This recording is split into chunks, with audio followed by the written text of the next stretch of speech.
దేవునికి స్తోత్రము. ఈరోజు వాక్య ధ్యానాంశము జకర్యా గ్రంథము 8వ అధ్యాయం 3వ వచనము. యెహోవా సెలవిచ్చినదేమనగా, నేను సీయోను నొద్దకు మరల వచ్చి యెరూషలేములో నివాసము చేతును. సత్యమును అనుసరించి పురమనియు సైన్యములకు అధిపతికి యెహోవా పర్వతము పరిశుద్ధ పర్వతమని పేర్లు పెట్టబడును. చూడండి, దేవాతి దేవుడు సెలవిస్తున్నాడు, సీయోను నొద్దకు మరల వచ్చి యెరూషలేములో నివాసము చేతును. చూడండి, పాడైపోయినటువంటి జీవితములలో చూడండి, తప్పిపోయినటువంటి జీవితము, కృంగిపోయినటువంటి జీవితములు మరియు శరీరం అనేటటువంటి ఆలయము అది సియోనుకు సాదృశ్యంగా చెబుతూ, పాడైపోయిన జీవితంలో మరలా నేను నీ యొద్దకు వస్తాను. మరలా నేను నిన్ను బాగు చేస్తాను.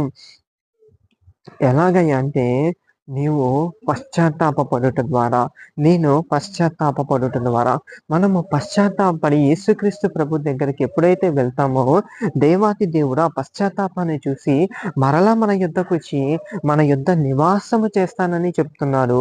ఆ నివాసము చేస్తూ కూడా చూడండి, సత్యమును అనుసరించు పురమనియు, మనల్ని సత్యమును అనుసరించే వాళ్ళు అనగా, సత్యం అనగా యేసుక్రీస్తు ప్రభువు, యేసుక్రీస్తు ప్రభువుని వెంబడించే వాళ్ళు క్రైస్తవులు అని పిలువబడతారని చెప్పుచు, దాంతో పాటు సైన్యములకు అధిపతి యెహోవా పర్వతమును పరిశుద్ధ పర్వతం అని పేర్లు పెట్టబడును.